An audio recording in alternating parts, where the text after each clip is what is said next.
वालेकुम रहमतुल्लाहि व बरकातुहू। मैं मुफ्ती मुनव्वर हुसैन क़ासिमी आपकी खिदमत में तरावीह से मुताल्लिक़ चंद मसाइल लेकर हाज़िर खिदमत हुआ हूँ। हज़रात, तरावीह से मुताल्लिक़ बहुत सारे सवालात आ रहे हैं, जिनको देखते हुए मैं ये चंद सवालात पेश करके उनके जवाबात आपके गोशगुजार करूँगा। उम्मीद है कि इंशाअल्लाह आपको इससे फ़ायदा होगा। अक्सर लोग ये पूछ रहे हैं कि अब जिस हालात से हम गुज़र रहे हैं, क्या तरावीह अभी भी यूँ ही पढ़ना ज़रूरी है? तो ये बात बता दूँ मैं, तरावीह सुन्नत मुअक्कदा है और किसी भी सुन्नत को छोड़ने के लिए जो उज़्र है वो ऐसी हालात की वजह से कोई उज़्र काबिल क़बूल नहीं है। इसलिए तरावीह पढ़ना बहर सूरत ज़रूरी है। अलबत्ता जो उसकी शक्ल बदल दी गई है, यानी मस्जिद में पढ़ने के बजाय घरों में पढ़ना है, तो घर में किस तरह पढ़ना है उसके बारे में इस बात को खूब ध्यान रख लीजिए कि घर में जो पढ़ना है हमें, उसके तरीक़े ये हैं कि अगर घर में आपके कोई हाफिज़ है तो उस हाफिज़ के ज़रिए से आप कुरान को सुन सकते हैं, और अगर घर में कोई हाफिज़ नहीं है तो घर में जो भी अफराद इमामत के लायक है, यानी शरई तौर पर उनकी इमामत हो सकती है, जैसे वो इमामत के मसाइल से वाकिफ़ हों, यानी और इसी तरह जो है कम से कम वो शरई तौर पर उनके शक्ल सूरत हो, जो इमामत के मुमकिन शराइत आपको दिखते हैं, अगर ये है तो वो इमामत कराएं। जिस तरह आम नमाज़ों में वो इमामत करा रहे हैं, तरावीह में भी करा सकते हैं। इसलिए तरावीह बहर सूरत अदा करनी चाहिए। अलबत्ता कुरान नहीं हो रही है तो उसके लिए सूरह तरावीह पढ़ें, या पूरे कुरान में से जहाँ कहीं से भी याद हो वहाँ से पढ़ लें, और उस हिस्से को पढ़कर उसी के ज़रिए से अपनी 20 रकात पूरी कर लिया करें। या नहीं तो कम से कम जिसको हम अलम तरा से कहते हैं, यानी आखिरी 10 सूरतें, उसके ज़रिए से 10-10 करके 2 मरतबा करके तरावीह को पूरी कर लें। इसी तरह एक दूसरा मसला बार बार आता है कि कुरान करने का इरादा है तो क्या अगर हम घर में कुरान कर रहे हैं तो क्या औरतों को भी शामिल कर सकते हैं? ज़ाहिर सी बात है, जिस तरह फ़र्ज़ नमाज़ों में औरत की इक़्तिदा मर्दों के पीछे जायज़ है, इसी तरह तरावीह में भी जायज़ है। अलबत्ता ये भी है कि अगर तरावीह में मर्द भूल जाए, खा वो मर्द उसका महरम हो या गैर महरम हो, तो औरत उसको लुक़मा दे सकती है कि नहीं दे सकती? दोनों सूरत में औरत लुक़मा दे सकती है और मर्द उसका लुक़मा ले सकता है। तरावीह या नमाज उससे फासिद नहीं होगी। इसी तरह और भी मसाइल है कि तरावीह जो है कितनी रकात तक पढ़ सकते हैं, यानी 2 रकात या 2 के बदले 4-4 भी पढ़ सकते हैं। असल साबित तो 2-2 रकात ही है, लेकिन अगर 4-4 पढ़ लिया किसी ने तो भी नमाज हो जाएगी और तरावीह मुकम्मल हो जाएगी। इसी तरह ये भी पूछा जा रहा है कि तरावीह में अगर बच्चे की हम इक़्तिदा करते हैं, बच्चे को तरावीह के लिए आगे बढ़ा देते हैं, जो कि हाफिज़ भी है और कुरान भी उसको याद है, तो क्या ऐसे बच्चे के पीछे तरावीह हो सकती है?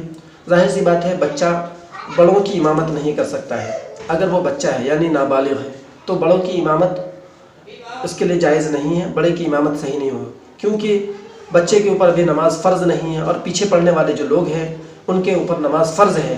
तो नफ़ल पढ़ने वाले के पीछे फ़र्ज़ पढ़ने वालों की इक़्तिदा, नफ़ल पढ़ने वालों के पीछे फ़र्ज़ की नमाज अदा करने वाले की नमाज दुरुस्त नहीं होगी।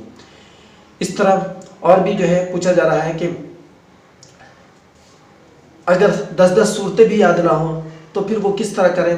तो मैंने बताया कि 10-10 सूरतें भी याद ना हो तो जितनी सूरतें याद है, खा वो 4 सूरत ही याद हो या 2 सूरत ही याद हो, उन्हीं 2-2 सूरतों के ज़रिए से नमाज पूरी करें, यानी तरावीह करें।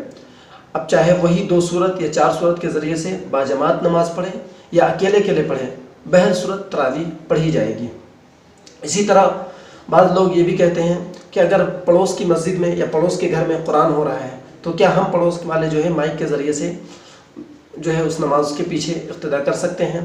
तो देखिए, अगर बहुत ज़्यादा फ़ासला है, यानी 1-2 घर बीच में फ़ासला है, तब तो दो है बेहतर नहीं है, क्योंकि उसकी शक्ल सूरत अक्सर जो है गलत होती है, खा वो मस्जिद के ज़रिए से हो या जो है घर के ज़रिए। बिल्कुल अलबत्ता बिल्कुल मिला हुआ घर है और बिल्कुल पूरा मुतय्यन पहले से कर दिया जाए कि बिल्कुल मैं इस तरह नमाज होगी कि हम आगे रहेंगे, तुम पीछे रहोगे, आपकी दीवार और हमारी दीवार इस तरह हाइल रहेगी, बिल्कुल बहुत कम फासला हो, तो इस तरह नमाज पढ़ सकते हैं।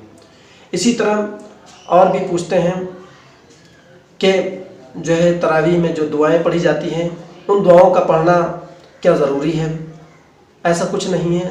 हर तरावी में जो 4 रकात के बाद जो दुआ पढ़ी जाती है वो एक मुस्तहब है, और एक बस ये है कि जब इंसान को अल्लाह ने उसमें वक्फ़ा करने का और रसूलुल्लाह सल्लल्लाहु अलैहि वसल्लम ने उसमें वक्फ़ा करने का एक तरीक़ा जो बतलाया है सहाबा किराम से, जो साबित है, इसलिए उसमें जो है इस तरह की दुआएं पढ़ना मालूम होती है, यानी उसको हम ज़िक्र में लगाएं। किसी भी तरह के ज़िक्र में आप लगा सकते हैं। ज़रूरी नहीं है कि वही दुआएं जो तरावी की चलती है आपको याद नहीं है तो जो है उन्हीं दुआओं को पढ़ें, ऐसा ज़रूरी नहीं है। बाद लोग ये समझते हैं कि इन दुआओं का पढ़ना ज़रूरी है, ऐसा नहीं है। इसी तरह बाज़ ये समझते हैं कि अगर तरावी में जो है तरावी हमारी आज की छूट गई तो क्या कल से हम तरावी शुरू नहीं कर सकते हैं? नहीं, आप तरावी किसी दिन से भी शुरू कर सकते हैं। तरावी का जो वक्त है वो इशा की नमाज यानी इशा के वक्त से लेकर फजर के वक्त, यानी जो वक्त इशा का है वही वक्त तरावीह का है। तो इसलिए आम तौर पर तरावीह जो पढ़ी जाती है वो इशा के बाद पढ़ी जाती है। और जाहिर सी बात है तरावीह की रकात कितनी होती है वो मालूम है कि हमारे यहाँ उलमा अहले सुन्नत यानी तमाम अइम्मा के नज़दीक, चारों इमाम के नज़दीक तरावीह की रकात 20 है।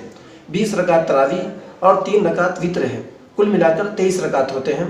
और तरावीह 2-2 रकात से पढ़ी जाती है, और जो है आखिर में 3 रकात वित्र पढ़ी जाती है, और वित्र बाजमात पढ़ी जाती है, जैसा कि आप हमेशा पढ़ते चले आए हैं। इसी तरह ये बात भी जो है पूछने में आ रही है कि तरावीह के बाद दुआ कराई जाती है या वितर के बाद दुआ कराई जाती है। ऐसा कुछ नहीं है। दुआ एक इस्तेहबाबी चीज़ है, आप जब चाहे उसको दुआ कर सकते हैं। और अगर तरावीह छूट जाए तो क्या करें? तो तरावीह छूट जाए तो उसकी क़ज़ा तो नहीं है। मैंने बताया कि तरावीह का वक्त इशा के वक्त जो है वही है। तो तहज्जुद के वक्त तक आपको जब भी मौका मिले, यानी सहरी का वक्त जो ख़त्म है उस वक्त तक आपको जब भी मौका मिले अगर पढ़ सकते हैं तो पढ़ लीजिए, आपको इंशाअल्लाह उसका सवाब मिल जाएगा। इसी तरह जो है पूरा कुरान ख़त्म करना, बाज़ लोगों को, बाज़ बच्चों को 15 पारा या 20 पारा या 10 पारा या 5 पारा याद हैं, तो क्या उसके ज़रिए से भी तरावीह को पूरी कर सकते हैं? जी बिल्कुल, उसके ज़रिए से भी तरावीह आप पूरे रमज़ान पढ़ सकते हैं। जितना भी याद है, किसी को 2 पारे 5 पारे, या बाज़ों को मखसूस सूरतें याद होती हैं तो उन्हीं मखसूस सूरतों के ज़रिए से भी जो है वो ऐसा कर सकते हैं। तो मैं उम्मीद करता हूँ कि आपको ये मसाइल समझ में आए होंगे। इंशाअल्लाह आगे रोज़े के मसाइल आपसे दूसरे मरहले में पेश करूँगा।